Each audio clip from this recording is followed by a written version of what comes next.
Okay, as in go? Sorry, 1 second. Forktales, a podcast that feeds the food and beverage world. Oh, awesome.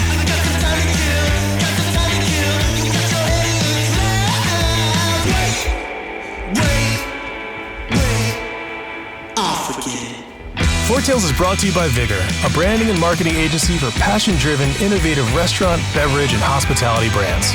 Learn more at vigorbranding.com. If you love what we're serving up, please give Forktales a 5-star review on your podcast service of choice. Think of it as a tip for good service.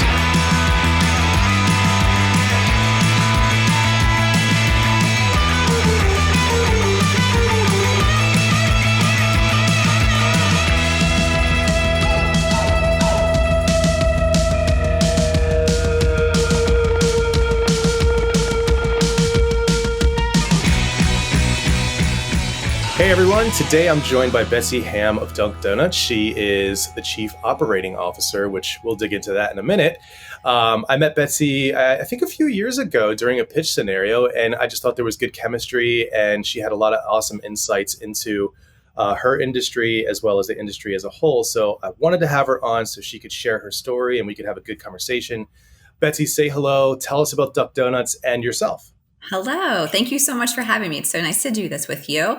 So Duck Donuts is a made-to-order donut concept. We have 101 locations throughout the United States, primarily on the East Coast. And what's different about Duck Donuts is when you walk in, you don't see any donuts sitting on a rack or on a shelf. So we make the donuts when you order them, and then you get to top them however you please. So if you want chocolate icing, vanilla, peanut butter, sprinkles, coconut, you get to choose that while you are creating your own donuts, and you get to watch the entire experience be done right in front of your eyes. We also, of course, sell coffee, espressos. We started doing milkshakes and donut breakfast sandwiches. Milkshakes, because donuts didn't have enough fat and sugar content. We have to have the milkshakes too. It's dairy. Dairy's good for you. So, you can even get a milkshake with the donut sitting on top if you want to be a little extra. I mean, nice. That's fine. We support that. Yeah, I'm of the mindset, I'm a relatively healthy person, that on my cheat day, it is no holds barred. So the milkshake donut, that is totally fine. Add bacon in there and maybe a hamburger later, and my day will be 100%. I mean, it sounds amazing. I see nothing wrong with that. It's all about just balance. Not every day. Yeah, that's right. Not every day. Yeah. Yeah. You can drink coffee every day. You can come see us every day and get coffee, but maybe donuts would be a little much, but certainly, exactly. Once a week's fine. 100%. So when we were connected, you were at the helm in the marketing role, looking for an agency, but now you're Chief Operating Officer. Tell me about that foray. Don't tell anybody. I'm really a marketing person in a COO role. So when I was hired at Duck Donuts about 4.5 years ago, I was brought in to build the marketing team. They didn't have any marketing at the time. And while Duck Donuts was a very well-known brand in the Outer Banks, if you hadn't visited the Outer Banks, people just didn't really know that Duck Donuts existed. So this was early on in Duck Donuts. We had about 20 locations open 4.5 years ago when I started.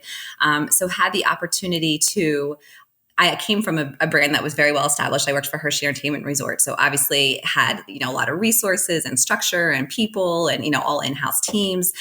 So coming to Duck Donuts, it was definitely the culture shock of, wow, okay, I have all these great ideas, but I don't even have a team to be able to execute this. So really spent the first year or two building the team and even building the brand. There was a logo, there was a couple logos, there was a couple ducks.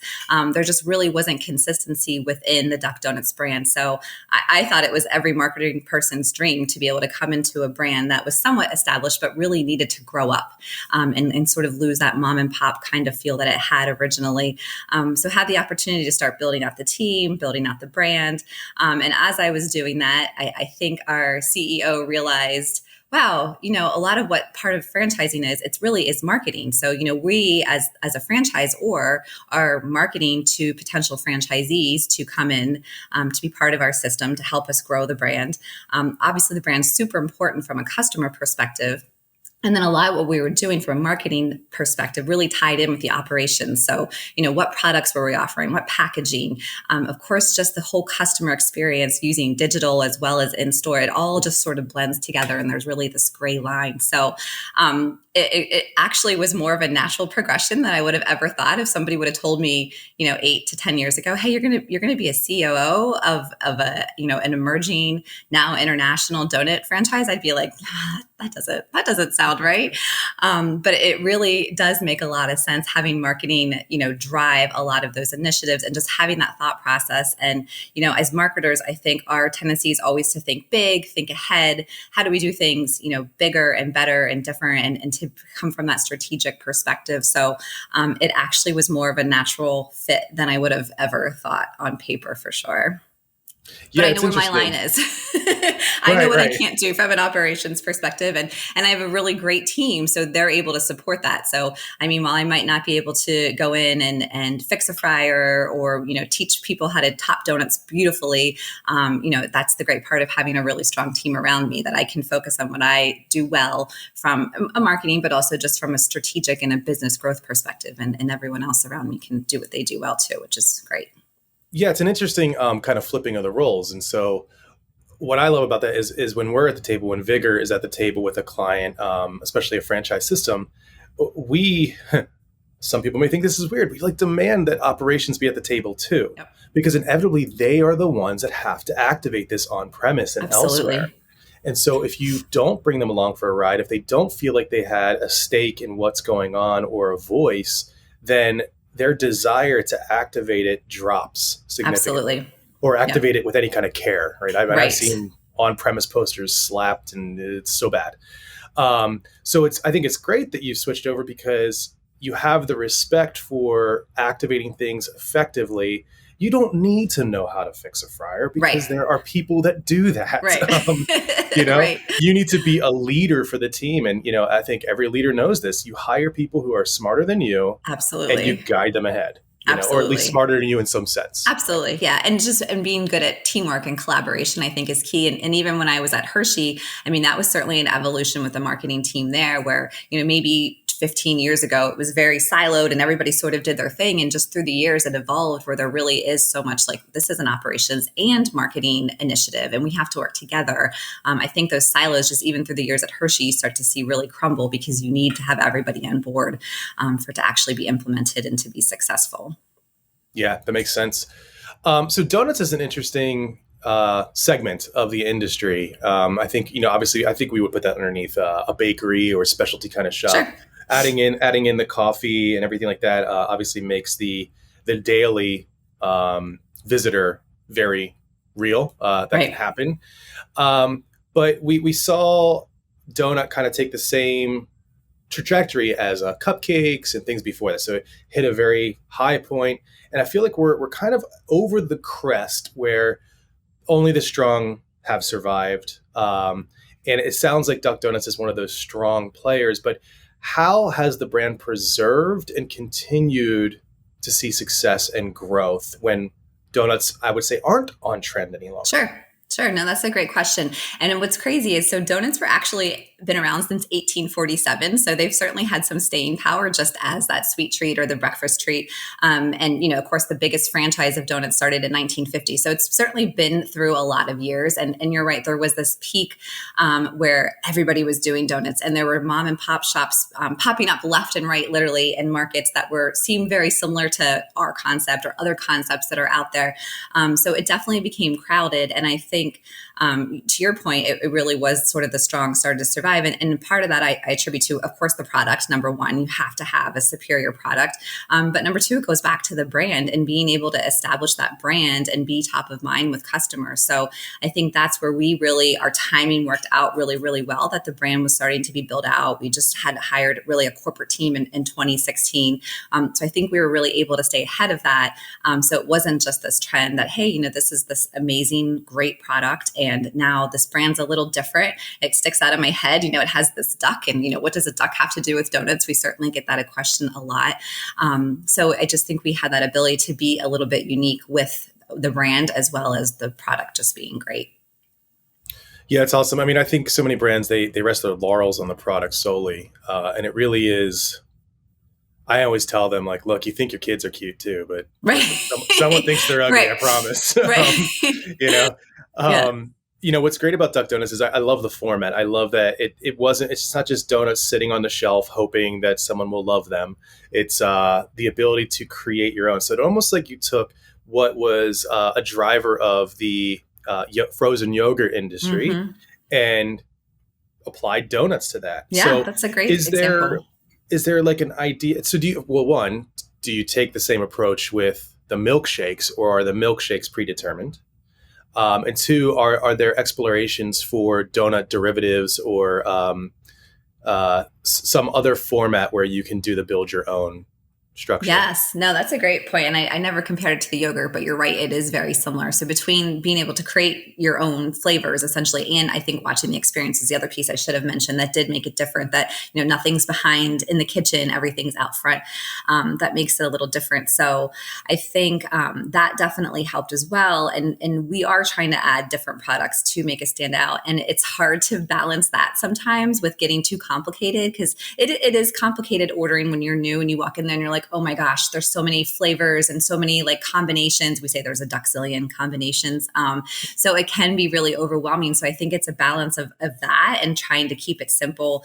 And what we do best is donuts. And that's 85% of our sales. Of course, I would love to see coffee to grow in that avenue or that venue as well. The milkshakes, so we actually rolled them out as an optional program last summer, which of course with everything going on, it was hard to get, a good pulse on the numbers. However, the feedback from the customers was really, really good. So this will be our first summer rolling this out nationally and having it available at all of our locations. So we are testing the different, do you add stuff to your milkshakes? And we don't have a consistent offering of ice cream across the board right now. So that's something that we're working on.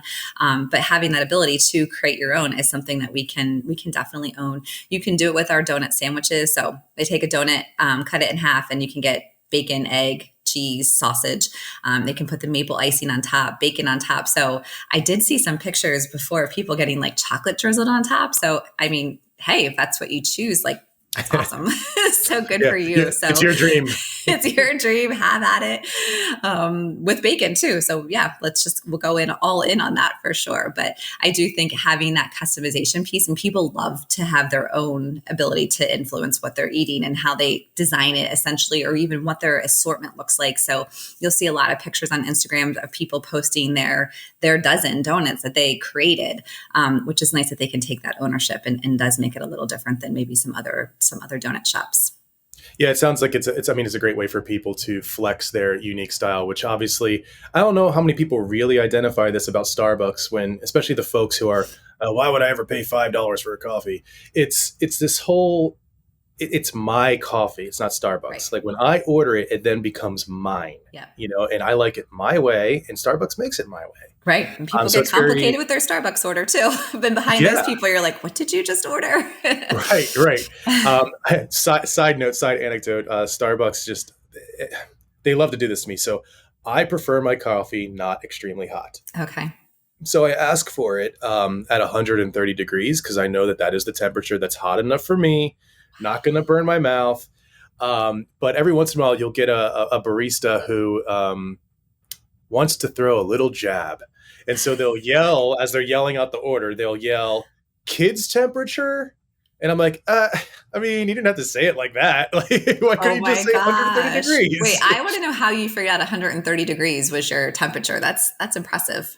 I used to make coffees. Oh, okay. Not at Starbucks, but like okay. a long time ago. I'm like, I realized that's impressive. Yeah, I mean it's 120. I know this sounds very pretentious, or at least persnickety at the least. But 120 is too cold. Okay. 130 is like, it's just the right moment that it won't burn my mouth. Okay, so it's that's very fair. particular to I me. respect that, because there's nothing worse when you get a cup of coffee and I drink my coffee black, so cream's not helping anything, and it's like scalding and you can't drink it for 20 minutes. So I respect that. Well, it's scalding. You can't drink it for 20 minutes, and you can't taste the donut you just got. True. Because your mouth is burnt. So it's true. It's a big mess. So speaking of big messes, how have you guys approached online ordering? Because with it being so customized, I have to imagine. I mean, we know that the more choices you give a person, uh, the lesson, like with each choice, it becomes less likely that they will order because they get paralyzed from the choices. Right. Online has got to be a bit of a nightmare. How have you guys approached that? It's still something. It's an evolving process for sure. When we launched about 3 years ago, we launched online ordering, and you're right, to build your own donut. It's pick your topping, pick your drizzle, pick your coating. I did that backwards, but you have three choices essentially with each donut. So going online, and if you're building, typically a half dozen or a dozen, actually, we sell a lot of dozens online. It does take time to build it, and in our dream world, we wanted the entire thing to be visual. So I've seen some pizza companies do this, of course, where like your pizza pops up in the screen and then you're adding the cheese, you're adding the toppings, and you visually can see what you're creating, which is, of course, great. Everyone's visual. So unfortunately, we're not at that point yet, but we are actually right now working on sort of like the next iteration of our online ordering process. The nice thing is we do have a lot of predetermined donuts and assortment. So we will see a lot of people just go, oh, give me the spring assortment, give me the winter assortment. They don't have to think through all those choices, but we do have a lot of customers who have a very specific, I want my, chocolate donut with coconut and peanuts on top. So they have to have that ability to do it. So that's certainly an area that we are focusing on to improve that customer experience, that it can be more visual. We actually launched an app and a loyalty program last February, right before COVID, which was actually amazing timing to have another resource, another avenue to place your order. So, and that's really that same experience where it's a lot of words and you're clicking buttons to build your donuts if you just don't pick one of the predetermined assortments. So hopefully as we get through 2021 and 22, we'll have more of a visual experience that will make it even easier for customers to see what they're ordering. That's awesome. When you joined the company, how many units We had were 22 stores open. and those were franchised or those corporate? They were all franchised. The only corporate store we have currently is their one in Mechanicsburg, Pennsylvania, which is where our corporate office is. And we use that for a training center as well. So when people come in for Duck Donuts University, they do in-store training and in classroom training. So then they're training in that location too. Excellent. And what is the footprint now? So 101 locations in the United States, primarily on the East Coast, but we're in 22 states. So, we do go to California. We have 4 locations in California, a few in Texas. The Midwest is definitely a little sparse. So looking to add some locations, of course, throughout the Midwest and even back towards the East Coast. So primarily we do dominate on the East Coast. And we did open in Dubai last September in the UAE, which was awesome. And we have a couple other international locations planning to open for 2021 that were a little delayed with last year. Sure. So that's great. So underneath your reign of happiness, you guys have seen 5x growth. What have been some of the biggest challenges in getting from that 2022 unit mark to where you are now? Yeah, it's a great question. Scaling is very interesting, and especially when you're trying to be aggressive about it. And, one thing that we've always been very, very cognizant about is our team in our corporate office, their goal is to support the franchisees and make them profitable and successful. So that, of course, is varying departments from, real estate, construction, operations, IT, marketing. So trying to stay ahead of hiring and deciding what that structure is. So we certainly knew where our strategies were and what we were trying to do, but then creating the structure of our team to support that has certainly been very challenging, and trying to stay ahead of it, because the last thing we wanted to do was to not have hired soon enough and then playing catch up or feeling like our franchisees aren't supported because we don't have the team members. So that's probably one of the biggest challenges. And now, we're at a good point. We have 25 people on our corporate team. We have a pretty solid structure. I keep saying, it was all about getting the right people on the bus in the right seats, which has been a big focus, and it'll continue to be a focus as we, get to 200 locations. So that's probably been one of the biggest challenges. And then just like every emerging brand from a franchise perspective is, when you're young and you're starting off and people come and they're like, hey, I love Duck Donuts, I'm going to open a franchise. You're like, great, let's go. So of course we've made mistakes in the past, whether it was with franchisees or locations or markets. So, and that's of course completely normal from any franchise group or even, corporate locations. So just making those little mistakes along the way. But the good news is all that stuff is, correctable. So we are able to learn more. We have way more data than we did. Because even when I started 4.5 years ago, I came from a company where there was a lot of data, and you made your decisions based on data, and that helped to drive, better results. And we just didn't have that. I mean, we weren't doing online ordering 5 years ago. We didn't have an app. We weren't collecting zip codes in stores. We had not done any research projects at the time. So just doing all of that fairly quickly, implementing some research, understanding our brand awareness and perceptions, and just building all of that into growing and learning more about the brand and our customers has really been key. But of course, it didn't happen overnight. Yeah, it's a journey. Yes. Yeah, and I mean, it'll keep on changing too. Not to crack open of a can of worms, but right now on my radar is this whole NFT craze. Have you heard of this? No, NFT? I don't even know if we want to get into it. So it stands for non-fungible token, and essentially it is I might botch this, so I apologize to the listeners. Do your own research, but essentially a non-fungible token is a code that is placed on a digital asset that marks it as the original. Okay. So, for instance, this interview is video. I could apply a non-fungible token to this, giving it value. So even though someone may take this video and maybe repost it or share it, I'm the one who owns the original, therefore it has value. And so it may seem very silly, but I think where this really started to get traction was with awesome basketball plays. So like LeBron James does like this triple twist, breaks a couple ankles and slam dunks, and it's all caught on video. Okay. Well, I can buy that video marked as the one. Even though you may see the video on news, you may see the clip here and there, I'm the one who owns it. I own that move now. And so it's really interesting. I don't want to unpack it too much, but suffice to say that our journey into technology and information and data we're just at the beginning. Right. We've just scratched the surface on AR. People are finally used to QR codes and are actually using them. Yes. So, there's a couple old fuddy-duddies out there that are like, finally, it's my time. I know. How did they make and they are so much easier, because I remember we used them years ago, like on mapping guides, and, you had to have the right app and this and that. And then magically it's like, oh, just take a photo. It's so much easier. It takes you right to the website. It was very clunky. I felt like, 10, 15 years ago. And now it's something that's so simple to use. Yeah. So a couple things happened. One is it became a native part of your phone's camera app. So like you didn't need this extra app. You didn't need to go out of your way to find an app. So that made it easy. And then two, people are forced to use them. Yeah. With menus. So if you're dining in. Yep. So now it's like just a part of what they do. They're used to it, and it's not a pain in the rear, or an extra step. So I think that is a beginning point of like opening up the door to so much more technology moments that will allow restaurants to take the experience, take that brand immersion even further, and pretty excited about what comes next.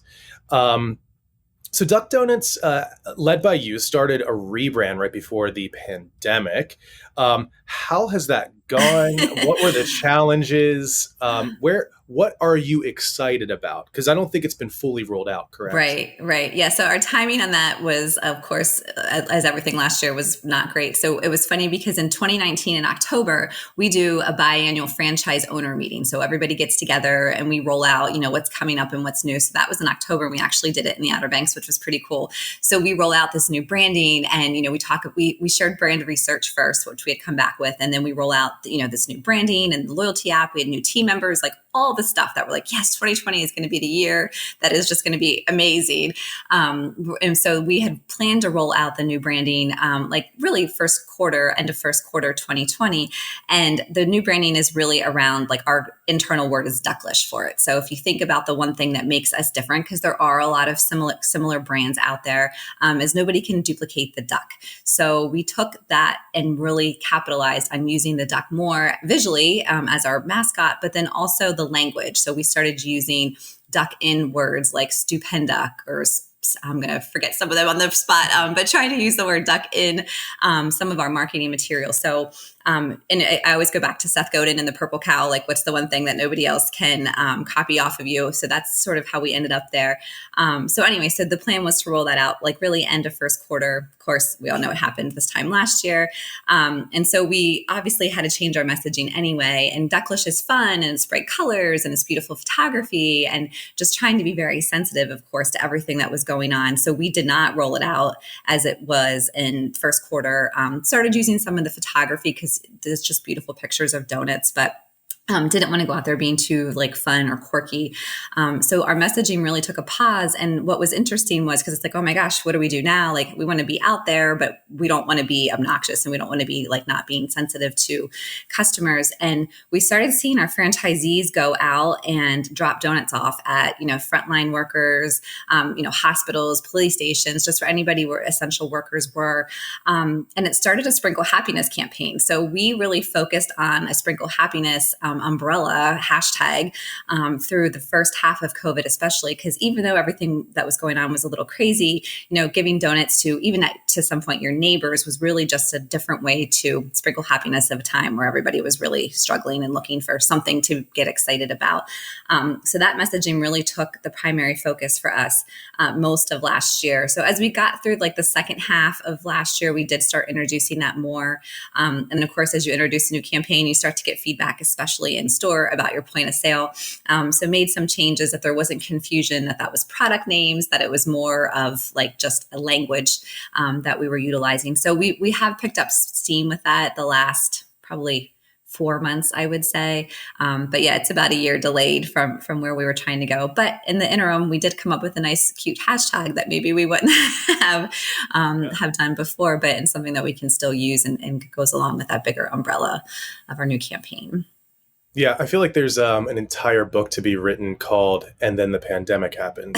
Right. And just we could collect stories from not just the restaurant and hospitality industry, but just business in general. It's like, what were your grand plans in because January 2020? Many people don't realize this. It's not a political statement, but a poll showed that 80% of people felt like things were better than they ever have been. Okay. You know what I mean? As far as like financial outlooks, absolutely. economic That's fair. jobs, people making more money than they've ever made. It was a pretty wonderful time. And I think there was a lot of great energy going into 2020. Yes. It reminds me of a commercial. I want to say it was maybe for like a Geico or Progressive where he realizes how much he's about to save and he, takes off his shirt and spins around. He's like, there are no rules. And the lady's like, put your shirt back on. He's like, okay, there's one rule. There's one rule. But like for us, I feel like everyone, like a lot of brands, we were like 2020, like, hell yeah, we're about to dominate. Yep. And then like COVID's like, no, you're not. You're like, right. No, we're going to not dominate. We're not going to do anything. We're just going to try to survive. I mean, that's literally how we were. We were so pumped. I just go back to that meeting in October. Everyone, like franchisees were pumped. Our team was pumped. And and January is always a quiet month for us, of course, because people have New Year's resolutions and all that. So we were ready to rock. And March is when we typically see pick up.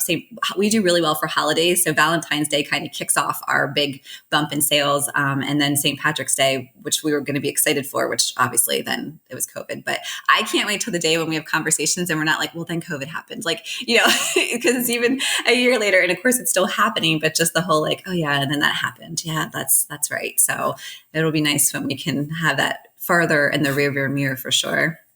Yeah. And I think there's a sense of camaraderie developed over the course of that as well. I mean, where we weathered something together. Even if we weren't like talking every day, there's a sense of like, wow, we did it. I can't wait to have a drink with everyone, like at some conference, in person at a bar.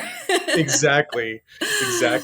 So there's two more questions that I want to go over. Okay. One is, what's the future for Duck Donuts? What's the future for donuts in general? Where do we go from here? Yeah, great question. So the future for Duck Donuts is, we really are at this point, we have 100 locations open. Only 16% of franchise brands make it to 100 locations. So that's a really great milestone that we're really excited about, but obviously want to maximize our growth at this point. So moving forward, starting in 2022, we're looking to accelerate how many stores we open a year. So looking at opening about 50 stores a year in the future. And we have, of course, we have markets to backfill where we might only have a handful of markets or a handful of locations in a big market. So backfilling some of those existing markets, of course, targeting markets where we know we'd be successful based on what we've seen in our current markets. Non-traditional locations is a really big focus for us right now. So of course, some of those locations, like, maybe if it's a baseball stadium, amusement park, that kind of thing. Well, obviously that stuff's going to come back. So looking at that, as well as we had our first container store open in California about 2 months ago. So it's like a 500 square foot container. And of course, California does everything outside because they have the beautiful weather. So it's in a food court with other locations like that. So just looking at those non-traditional locations, we only had one food truck prior to COVID. And she did amazing. She was out, doing neighborhood drop-offs and different pop-up events like that. So that certainly piqued the interest of other franchisees. So we've had some additional food trucks coming on board. Actually, some have already started and some will be hitting the road here shortly. But again, I think it's getting to where the customer is, not always necessarily waiting for them to come back into the store. So with the rapid growth that we're looking forward to, obviously the non-traditional locations. And then the other thing is, which we sort of touched on, is just the whole convenience factor. Convenience, of course, was big pre-COVID, and it obviously was more in the spotlight in the last year. And I don't think that's going to go away, just meeting the customer demands of, we don't have drive-thrus currently. So, do we have a drive-through location? Is there different kind of pop-up locations like that? So obviously continuing to evolve our user experience when you're ordering online. But just that convenience thing, I think, is really important, and that's not going to go away. And I think that's going to help our growth. Awesome. So Betsy walks into Duck Donuts, hungry. What is her donut? Oh, so I have a couple. It's funny because I love the seasonal donuts. So like my favorite donut, but you can only get it in the fall, is an apple donut. So it's like a cinnamon sugar donut with like the apple pie filling kind of in the middle, and you can get some icing drizzled on top. And right now we have key lime, which is our spring like limited time offer, which is also one of my favorites. And you get that we have a cream cheese drizzle. So I tend to go to like what the seasonal flavors are. But if you just have to go at any random time, like just even a cinnamon sugar donut with a vanilla drizzle is amazing. Yeah, sometimes the simplest are the best, right? Like a really good glazed donut. Right, exactly. And a cup of coffee, of course. Need the coffee. Always coffee, yeah. So I don't mean to talk about, I don't mean they're a competitor because they sell donuts, but you're going to know who I'm going to say because they're a central Pennsylvania, specifically York staple. Oh, okay. Yep. A maple donuts glazed donut to me it's just pure heaven. And I think it's in the mix of nostalgia. I grew up on maple donuts. Right. Oh yeah, me too. So every once in a while when I'm back, in New York visiting my family, I'm like, hey guys, I got to dip out in the morning. Got to get the maple donuts. I'll go back. It was also the magic, their original locations. There was something about that heavy cigarette smell. Because oh my gosh. Could smoke in there. You know what I mean? The one by the York Fair. Is that the one? Yes. Yep. Yes. We used to stop in there after church. Yep. Yeah. So it's like, I don't know what it is about cigarette smoke. I think it's fine vile, but like in that, it's just a part of that moment. My gosh, I can totally like picture that in that counter, and all those older men would be sitting at the counter smoking their cigarettes, drinking their coffee. Oh my gosh, that's so out of funny. their porcelain the mugs. Little mugs. Yeah, absolutely. So there's something about donuts that I think. So bringing that up, one, that's a piece of my childhood, but two, donuts aren't going away. Right. Even though there was a trend, I don't see donuts as a thing that will fizzle out. Like froyo, I mean, when it's done, it's done. Right. For a while, and we had many waves of froyo craze.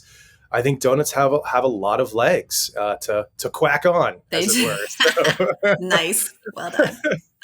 Excellent. Well, hey, where can people either find you or Duck Donuts? This is your moment to plug away. Yeah, sure. So duckdonuts.com definitely is our website, has all of our information. Of course, if you're interested in franchising, and then definitely follow us on social. So there's nothing better than seeing pictures of beautiful donuts or people happy with their donuts. So check us out on Instagram or Facebook as well. Absolutely. I don't think I've ever seen someone sad or crying while eating a donut. So I know that's why we sprinkle happiness. I mean, it literally makes people happy when they see a box of donuts, for sure, and especially if they're Duck Donuts. Absolutely. Well, hey, thanks for taking time out today. I really appreciate it. Thank you. It was nice chatting with you. Insights. Awesome. Well, till next time. Thanks. If you love what we served up, please follow us at Vigor Branding on Instagram, LinkedIn, YouTube, and Medium. Forktales is produced by the team at Vigor. Audio and video post-productions provided by Zencaster. Music performed by Jet Trash and licensed through musicbed.com. Joseph handles his own hair, makeup, and stunts. Copyright 2003 to 2021, Vigor Graphic Design, LLC, all